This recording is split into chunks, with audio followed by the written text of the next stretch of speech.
बिस्मिल्लाहिर्रहमानिर्रहीम। Dear students, आज का जो हमारा टॉपिक होगा वो पाक स्टडी के हवाले से है।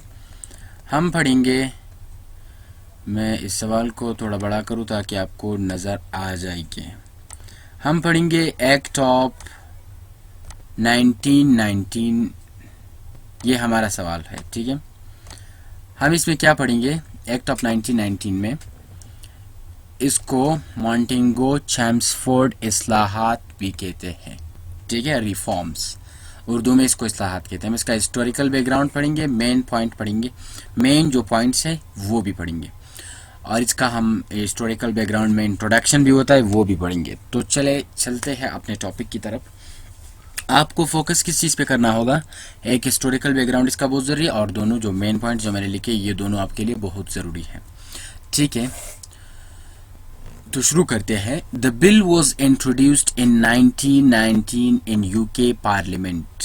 यूके के पार्लियामेंट में ये बिल पेश हुआ। कब? 1990s में in UK's parliament. UK parliament नहीं आता, यूके's पार्लियामेंट, ठीक है। And became an act with it implementation in 1919 which is known as Montagu Chelmsford reforms. और ये फिर बाद में 1919 में एक्ट बना जिसको हम मॉन्टेगो चैम्सफोर्ड रिफॉर्म्स कहते हैं। अब आप यहाँ पे आपको एक चीज़ सीखने की ज़रूरत है। एक होता है बिल, बिल क्या चीज़ है, और दूसरा होता है एक्ट। ये दो अलग अलग टर्म्स हैं। बिल से मतलब वो करारदाद जो असेंबली में पेश की जाती है और प्रोसेस के दौरान ही रहती है, इस पे बहस चल रहा होता है, सेनेट में जाता है, फिर प्रेसिडेंट के पास जाता है। एक्ट से मुराद वो बिल, जब एक बिल पास हो जाएगी और वो पार्लियामेंट से पास हो जाइए तब इसको एक्ट कहते हैं, ठीक है। जैसे कि ब्रिटिश ने अब ये एक्ट पास किया, ब्रिटिश ने इसी तरह 1909 का एक्ट पास किया, ये एक्ट 1992 का, एक्ट 1962 का। तो इसी तरह ब्रिटिश ने एक्ट्स पास किए बहुत। हमारे पार्लियामेंट से जब ये एक्ट पास होता है बिल, तो उसको एक्ट कहते हैं। अच्छा, आगे जाते हैं। हिस्टोरिकली द बिल ऑफ 1909, ये जो बिल है इसको हम क्या कहते हैं, इसको हम मिंटो मॉर्ले रिफॉर्म्स कहते हैं। इस पे मेरा एक वीडियो बना है, उसको भी ज़रूर देख लीजिए इस वीडियो के साथ साथ, ताकि आपको समझ आ सके। Was unsatisfactory for the people of India, ये इंडिया के लोगों के लिए सही नहीं था।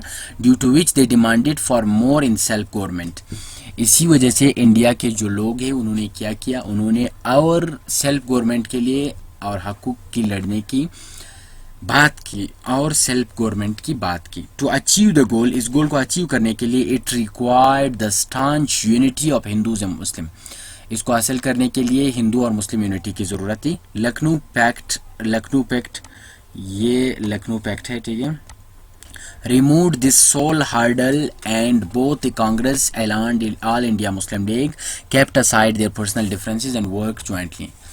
इस पर लखनऊ पैक्ट जो कि 1916 में हुआ है, ठीक है, 1901 MCQs है आपके लिए, इस वजह से लिख रहा हूँ, 1916 में हुआ है।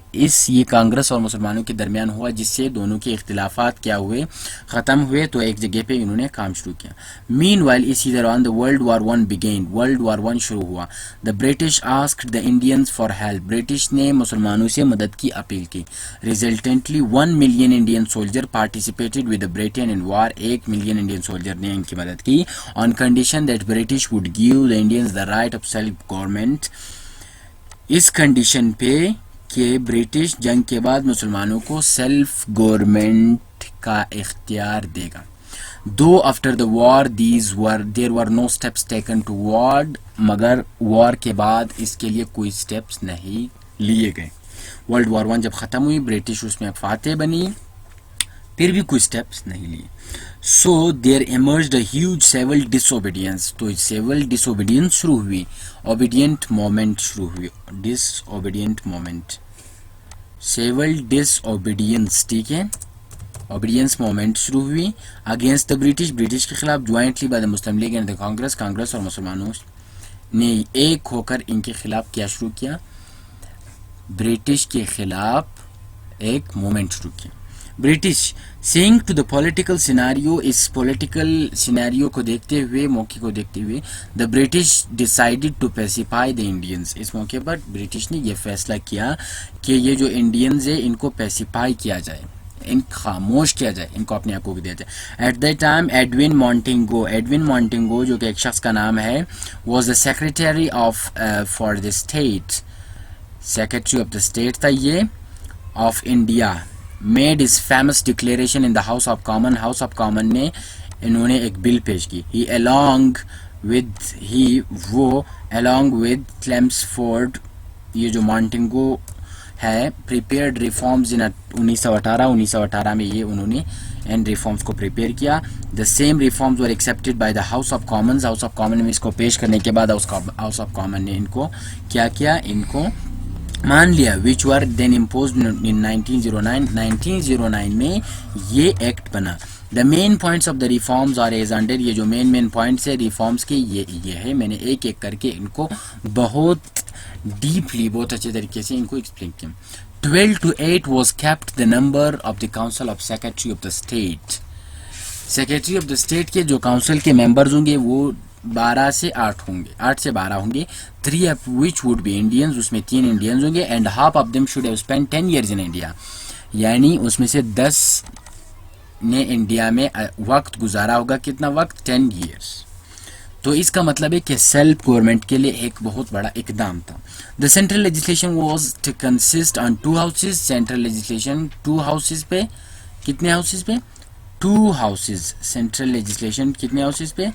2 हाउसेज पे होगा। Which were the upper house, council of the state, एक अपर हाउस था जिसको हम काउंसिल ऑफ द स्टेट कहते उस वक्त के जबान में, उस वक्त की उन दिनों में।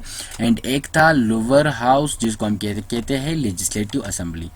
Council of the state was to consist of 60 members, council of the state में 60 मेंबर्स होते थे, out of which 35 members were to be elected and the rest were to be nominated by the governor general. 35 members उसमें elect होते थे, ठीक है, और जो दीगर थे वो गवर्नर जनरल क्या करता था, उनको सेलेक्ट करता था। गवर्नर जनरल, अब आप कहोगे गवर्नर जनरल कौन है? गवर्नर जनरल सूबे का जो सरबराह होता था। बाद में ये टर्म 1935 में चेंज हुआ, इसको गवर्नर का दर्जा हासिल हुआ और जो ऊपर वाला है उसको गवर्नर जनरल का दर्जा हासिल हुआ। ऑन द अदर हैंड, दूसरी तरफ the legislative assembly was to consist of 144 members, legislative assembly में 144 मेंबर्स होंगे, ठीक है, out of which 103 were to be elected and 41 to be nominated by the governor general, जिसमें 103 इलेक्ट होंगे और 41 nominate होंगे। उसको कौन करेगा? Governor general.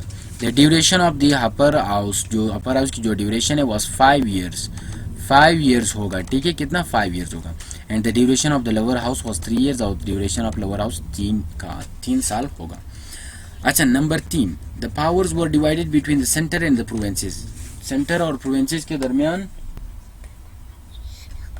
पावर्स क्या हो गए? पावर्स डिवाइड हो गए। The important power remained with the centre, जो इम्पॉर्टेंट पावर्स थे वो सेंटर के पास रहे, and the rest unimportant were given the provinces. तो जब पावर्स डिवाइड हुए उसमें इंपॉर्टेंट सेंटर के पास चले गए और अनइम्पॉर्टेंट वो कहाँ चले गए? प्रोविंसेस के पास चले गए।